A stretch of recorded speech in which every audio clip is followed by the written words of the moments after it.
जय श्री कृष्ण साथियों, आइए सुनते हैं कर्ण के कवच कुंडल की कथा। कर्ण एक महान दानवीर के रूप में माने जाते हैं। महाभारत की एक ऐसी ही कथा कर्ण के कवच कुंडल से जुड़ी हुई है। कुरुक्षेत्र के युद्ध में कर्ण एक ऐसा महान योद्धा था जिसे हरा पाना किसी के लिए आसान नहीं था। खुद अर्जुन का पराक्रम भी कर्ण के सामने घटकर आधा रह जाता था। श्री कृष्ण यह बात जानते थे कि कर्ण को हराने के लिए उसके कवच कुंडल को उसके पास से लेना बहुत जरूरी है। इसलिए श्री कृष्ण ने इंद्रदेव को यह कार्य सौंपा। स्वर्ग के देवता देवराज इंद्र ने कर्ण के कवच कुंडल स्वर्ग ले जाने की कोशिश की, लेकिन अंत में हार मानकर समुद्र में छुपाने पड़े। आइए जानते हैं इंद्र ने कर्ण के कवच कुंडल कहाँ छुपाए थे। श्री कृष्ण ने कर्ण के कवच और कुंडल का रहस्य अर्जुन को बताया था। कृष्ण ने अर्जुन को अपने मानस पिता इंद्र से सहायता लेने का सुझाव दिया। तब कुंडल और कवच का रहस्य जानकर देवराज इंद्र एक साधु का वेश बनाकर कर्ण के पास पहुँचे। उस समय कर्ण स्नान करके नदी से निकल रहे थे। अचानक एक साधु को अपने सामने खड़ा देखकर कर्ण ने उन्हें प्रणाम किया और सेवा बताने के लिए कहा।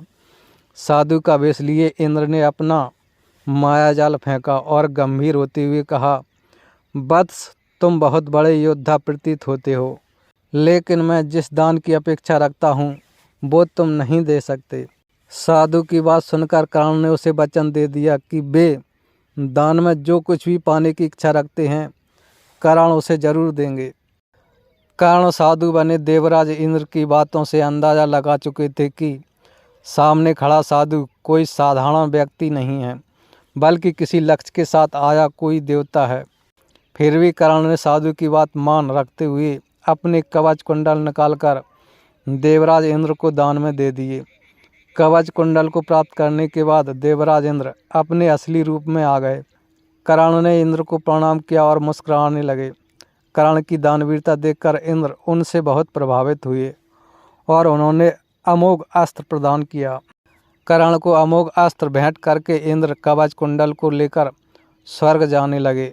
लेकिन जैसे ही कवच कुंडल को लेकर स्वर्ग की ओर प्रस्थान करते हैं, कवच कुंडल जड़ अवस्था में एक जगह पर टिके रह जाते हैं।